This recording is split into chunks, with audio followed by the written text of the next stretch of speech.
What's up, 인터넷? 헬로, 여러분, 안녕하세요. 네, 안녕하세요. 지난 시간에 우리 온톨로지까지 했던 거 기억나시나요? 네, 저만 나는 거 아니죠? 온톨로지까지 우리 데이터 올렸고, 우리 마지막 시간이에요. 아닌가? 제가 웬만하면 영상을 10분 내외로 끊으려고 하거든요. 왜냐면 아무리 쉽게 한다지만 말하자면 공부인데 10분 넘어가면 졸려요. 재미없. 그래서 짧게 끊어가고 있는데 10분 만에 될지 모르겠네요. 어쨌든 보자고요.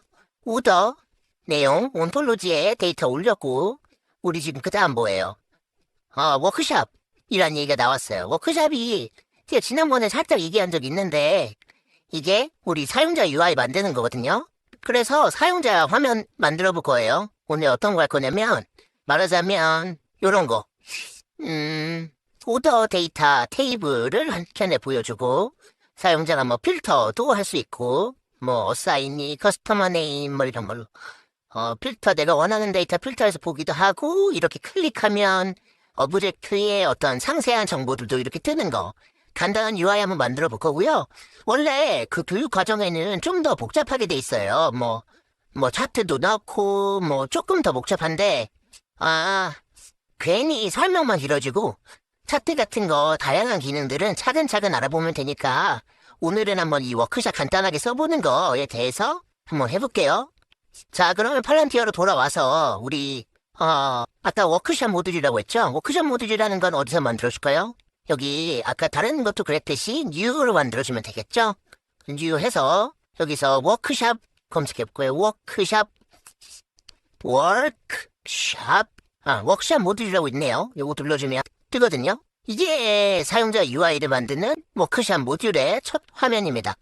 이 가운데 페이지가 우리가 이 URL로 들어갔을 때 사용자가 만나게 되는 페이지고 이제 그거를 하나하나 만들어 나갈 거예요. 자, 그럼 우리가 세 가지를 해볼 거거든요. 아까 이 예제를 보면 먼저 테이블 하나 보여줄 거고 그 다음에 필터, 그 다음에 오브젝트 리스트라고 해서 세 개의 위젯이 들어가는 형태인데 구획이 세 개로 나눠져 있죠. 지금 세 개로 나눠져 있고 이쪽이 좀 테이블이니까 아무래도 좀 크게 하고 그 다음 작게 이렇게 했는데 다시 가서 보면 지금 원래는 기본적으로는 이렇게 작은 바 하나에 큰 거 하나 이렇게 돼 있는데 자, 이제 섹션을 만들어 줄게요. 여기 왼쪽에 있는 섹션을 클릭하고 왼쪽에다가 레프트에다 요걸 누르면 섹션이 하나가 더 생기거든요. 섹션이 지금 세 개가 생겼죠. 여기 왼쪽에서 보면 섹션 세 개를 볼 수 있고 근데 아까 크기가 어땠죠?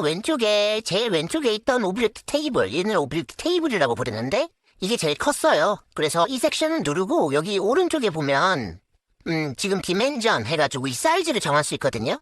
그래서 뭐 픽셀로 직접 정할 수도 있지만 뭐 플러스 마이너스 해가지고 플렉스를 누르면 비율을 정할 수 있게 돼요. 그래서 비율이 뭐 1대1일 수도 있고 이쪽에 제일 왼쪽에 있던 거 좀 크게 해주고 싶었잖아요. 그러면 플렉스 비율을 2, 3 뭐 이렇게 해도 되겠죠. 3대 1대1의 비율이다. 뭐 이렇게 가져가면 되는 거예요. 네, 일단 이렇게 하면 될 것 같고 중간중간에 세이브 한번 해주고요. 아까 오브젝트 테이블이라고 했죠? 그러면 이제 애드 위젯을 고를 수 있게 돼요. 애드 위젯을 고르는데 이 위젯들이 이렇게 많이 나오는데 이 위젯들 사용자가 사용할 수 있는 인터페이스의 구성 요소로 제공할 수 있는 기능들이다.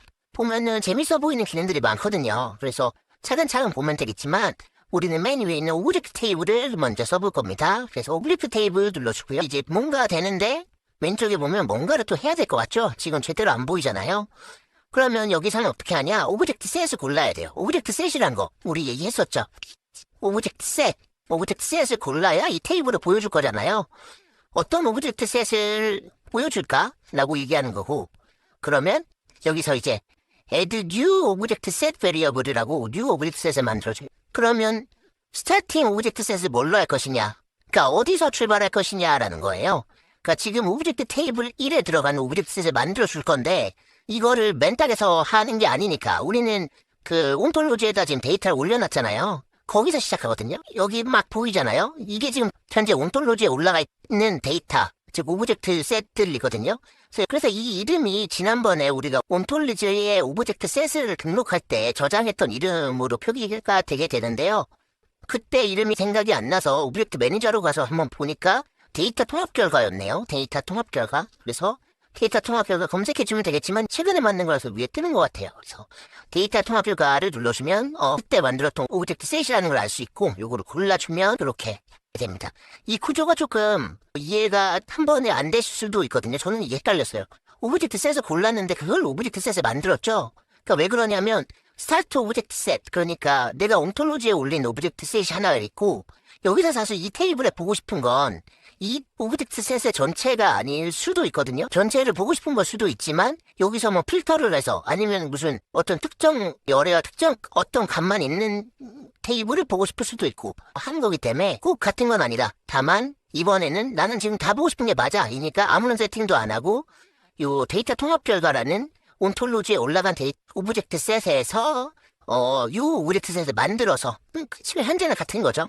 근데 이따 필터링하면 달라질 거예요. 그래서 어쨌든 이렇게 세팅을 해줬고 그러니까 뭐가 보이죠 지금 타이틀만 이렇게 보이죠. 근데 분명히 다른 데이터들이 같이 있단 말이죠. 그러면 여기서 아래쪽에 Add All Property를 눌러주면 헐 하고 들어와요. 요 밑에 지금 우리가 갖고 있었던 데이터 전체가 지금 보이는 거고요. 여기서 보면 이런 걸로 순서도 조정해줄 수 있거든요. 오토 아이디를 뭐 제일 먼저 올린다거나 뭐 이렇게 내 입맛에 따라 조정해줄 수가 있습니다. 그래서 기본적으로 이런 식의 흐름이 내가 위젯을 쓰고 싶은 위젯을 하나 골라서 여기 세팅을 조금 해주면 그 다음부터 위젯에 내가 올린 데이터들과 연동된 결과물이 보여주는 형태다. 이렇게 보실 수 있겠어요. 그래서 저장해놓고 뷰를 한번 눌러볼게요. 뷰 눌러보면 벌써 어느덧 페이지가 하나 만들어졌죠. 이게 지금 사용자가 들어오면 볼 수 있는 페이지거든요. 우리가 올린 데이터를 이렇게 정리를 잘 해놓은 사용자 UI가 이미 만들어졌다. 네, 이렇게 보인다. 지금 3대 1대 1대 비율로 보이죠? 자, 이렇게 보면 전체 데이터 볼 수 있는 테이블이 구성됐고요. 다시 에디트로 들어가 주려면 이 위에 요걸 눌러주면 에디트 있습니다. 그 다음에 하고 싶었던 건 뭐였을까요? 그 다음에 하고 싶었던 게 마지막 요거 먼저 해볼게요. 이게 오브젝트 리스트였을 거예요. 더 간단한 얘기여서 먼저 한번 해보고요. 다시 섹션에서 Add Widget 여기서 골라주는데 프로퍼티 리스트였네요. 이건데 어디서 골라야 되는지 기억이 안 난다면 검색을 해줘도 됩니다. 프로퍼티 리스트를 골라주면 마찬가지로 뭔가 세팅을 해야 되는 화면이 나오죠. 그래서 여기서도 보면 Select Object Set Variable을 고르라고 하잖아요. 어떤 오브젝트에 대한 값을 지금부터 보여줄 것이냐를 또 물어보는 거라. 여기서 뭐 아까처럼 새로 만들어도 되지만 사실은 우리가 하고 싶은 건 여기서 클릭한 그 오브젝트의 값을 여기다 보여주고 싶은 거거든요. 클릭한 오브젝트 값. 그러면 클릭한 오브젝트를 과연 뭐라고 불러야 되는가? 걔한테 얘한테 알려줘야 되잖아요. 그럼 이거를 이 위젯에서 요 아래쪽에 보면 셀렉션 해가지고 액티브 오브젝트라는 칸이 있어요. 요즘 자동으로 지금 만들어져 있거든요. 그래서 이 말 뜻은 뭐냐면 내가 클릭한 이 오브젝트를 지금 이 오브젝트 테이블 1 액티브 오브젝트라는 이름으로 내가 변수를 만들어둬서 여기다 넣어놓은 거야. 지금 커런트 밸류 1개 돼 있잖아. 내가 1개 눌러져 있으니까 또 이렇게 누르면 이 안에서 바뀌고 있겠죠. 그래서 오브젝트 테이블 1 액티브 오브젝트 요게 내가 고른 오브젝트다. 요거를 알고 여기로 가면 그럼 내가 아까 그 놈을 골라야 되잖아요. 그럼 여기서 고를 수 있어요. 이미 지금 옵션이 뜨거든요. 1의 액티브 오브젝트 이거야. 이게 누르면 이게 내가 선택한 오브젝트야 라는 걸 알고 눌러주면 됩니다. 그러면 뭔가 좀 바뀌었죠. 그래서 이 밑에 보면 그럼 이제 무슨 값을 보여줄 거냐 라고 해서 내가 여기서 선택을 할 수가 있거든요. 어떤 값들을 보여주고 싶다. 뭐 이렇게 하는데 뭐 이것도 전부 다 해볼게요. Add All Property 하면 모든 프로퍼티들을 이렇게 세로로 보여주게 되는데 지금 좀 가려져 있죠. 그래서 이런 거 이제 세팅하는 거예요. 이게 쭉 보다 보면 내가 어떤 옵션들을 만질 수 있는지 하나하나 읽어보면 알 수 있거든요. 여기 밑에 보면 Number of Columns라고 있네요. 컬럼수가 지금 두 줄이니까 잘려 보이니까 이걸 내려주면 1로 해주면 이렇게 좀 예쁘게 보이죠? 그래서 됐고 그럼 이거를 누르면 얘가 바뀌어야겠죠? 누르면 바뀌죠? 누르면 바뀌고 그쵸? 내가 눌렀을 때 액티브 오브젝트 값이 바뀌면서 얘가 바라보고 있던 오브젝트가 또 바뀌어서 그 바뀐 값을 보여준다. 그렇게 되네요. 그럼 지금 얘도 된 거예요. 다시 세이브하고 뷰 한번 볼까요? 뷰 보면 그쵸. 바로 뜨네요. 내가 클릭한 거에 따라서 프로퍼티를 이렇게 보여준다.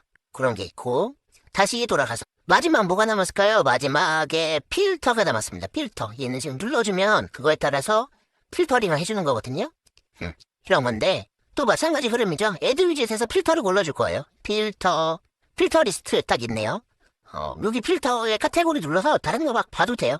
어떤 걸 써볼까, 다음에는 어떤 걸 써볼까 하셔도 되고, 이번에는 가장 기본인 필터 리스트를 써보겠습니다. 필터 리스트가 오면 마찬가지로 또 오브젝트 셋에 골라주래요. 어떤 오브젝트를 필터링 할 거니? 라고 물어보는 건데, 여기서 눌러서, 여기서는 새로운 오브젝트 셋을 만들어줄게요. 근데 새로운 오브젝트라고 하지만 결국 데이터 통합 결과를 볼 거예요. 우리가 아까 기본이 됐던, 데이터 통합 결과를 눌러주고, 그러면 이 오브젝트 셋에 대해서 나는 지금 필터링을 할 거죠. 그럼 필터 이름 자동으로 들어갔죠? 필터 리스트 1의 오브젝트 셋이라고 하네요. 이거 이름 나중에 변수 많아지고 뭐 신경 쓸 거 많아지면 그때그때 내가 알아볼 수 있게 좀 쉬운 말로 풀어서 써주는 게 좋아요. 일단은 그냥 갈게요. 이 정도는 뭐 기억할 수 있으니까. 그래서 그러면 이제 필터 리스트가 나오는데 필터가 지금 아무것도 없잖아요. 어떤 필터를 할지 안 나오니까 여기 밑에 보면 또 애드 필터가 있어요. 애드 필터 눌러가지고 어떤 것에 대한 필터링을 할 거냐. 커스터머 이름, 어사인이 아무거나 해볼게요. 뭐 이렇게 보면 여러 개에 대해서 여러 가지 항목에 대해서 필터링을 할 수가 있겠죠. 근데 필터링이 지금 아까 본 거랑 좀 달라요. 아까 본 건 이런 걸로 드롭다운이었는데 좀 다르네. 너무 길어지고 그러니까 이 타입을 바꾸려면 이 각각의 필터 리스트를 눌러주면 요 밑에 내가 어떤 타입의 필터를 할 건지 선택할 수가 있게 됩니다. 지금 히스토그램이라고 되어 있는데 밑에 뭐 싱글 셀렉션 드롭다운 이거일 거예요. 다 이걸로 바꿔줄게요. 싱글 셀렉션 드롭다운으로 바꿔줄게요. 얘도 싱글 셀렉션 드롭다운 해주고 마찬가지 마지막 아이템 네임도 싱글 셀렉션 드롭다운 해주면 세 개의 필터가 만들어졌죠. 그렇게 작동되는 것 같죠? 근데 보면 눌러도 지금 안 바뀌어요. 사실 필터라는 거 그렇잖아요. 내가 눌렀을 때 이 값이 바뀌어져야지 필터잖아요. 하나를 빼먹어서 그래요. 지금 필터 그 자체는 만들어졌는데 얘랑 얘를 연결을 안 해줬거든요. 이 연결을 어떻게 해주냐? 그러면 여기 보면 이 필터들의 내용 아래쪽에 보면 필터 아웃풋이라고 지금 있잖아요. 필터 리스트, 필터 아웃풋이라는 걸로 이 필터에 대한 조건에 대한 아웃풋이 이걸로 나온대요. 그럼 요걸 여기다 걸어줘야 돼요. 그러면 여기 다시 오브젝트 리스트로 가서 이 오브젝트 셋에서 아까 우리가 여기다 세트하면 할 수 있다고 했잖아요. 지금은 이 데이터 통합 결과라는 오브젝트 셋을 그대로 보여주는 세팅인데 나는 사실 여기서 필터로 선택한 거를 여기서 반영됐으면 좋겠어. 라는 내용이니까 여기서 보면 얘를 눌러보면 유진 베리어블 해서 필터를 걸 수 있게 됩니다. 그래서 필터 리스트 1을 기대있죠. 이 필터야라고 알려주는 거고 이 필터 맞죠? 내가 하고 싶은 거 이거 눌러주면 필터가 연결이 되게 됩니다. 그래서 지금 여기에 보여주고 있는 오브젝트 셋은 데이터 통합 결과에서 필터 리스트 1로 필터한 오브젝트 셋을 보여준다. 라는 거네요. 그래서 지금 필터가 많으니까 데이터 하나밖에 안 뜨는데 클리어 해주고요. 아이템 네임으로만 해볼게요. A4 용지 하면 A4 용지가 짜라락 뜨죠. 그리고 눌러주면 그에 대한 프로퍼티들이 뜨고 세이브 해주고 뷰 들어가면 이제 사용자가 볼 수 있는 거예요. 이거 이제 우리 회사에 내가 관리자니까 이제 이걸 보고 일을 할 때 하면 되겠죠. 한 편에 켜놓고 나는 뭐 여기서 내가 일을 하는데 어떤 아이템에 대한 데이터를 찾아야겠다 라고 하면 그거에 대한 값도 볼 수 있고 커스터머 두고 딱 하면 그거에 대한 볼 수 있고 아주 기본적인 데이터 관리 UI라 그런 거를 만들었네요. 사실 여기서 하나 빼먹은 게 또 있어요. 뭐 위젯을 더 추가할 수는 있지만 그것보다 만약에 내가 진짜 담당자면 여기다가 우리 일할 때 뭐 하겠어요? 관리해도 관리지만 내가 데이터를 입력하겠죠. 새로운 예를 들어 판매가 일어났다. 아니면 새로운 뭐 커스터머 추가됐다. 그러면 사실 이 오브젝트를 추가해야 될 일이 있을 거거든요. 그래서 그거를 액션이라고 하는데 여기 설명할 때 액션에 대한 얘기가 나왔었어요. 액션에 대한 얘기 다음에 할게요 하고 넘어갔는데 요 액션에 대한 얘기를 마지막으로 다음 시간에 하면 되겠네요. 요한 시간 마지막으로 끝내려고 그랬는데 생각보다 영상도 길어지고 큰일 났네요. 짧게 끊어야 되는데 편집 한번 잘해봐야겠네요. 늘 그랬듯이 다짜고짜 끝내겠습니다. 오늘 여기까지 할게요. 안녕.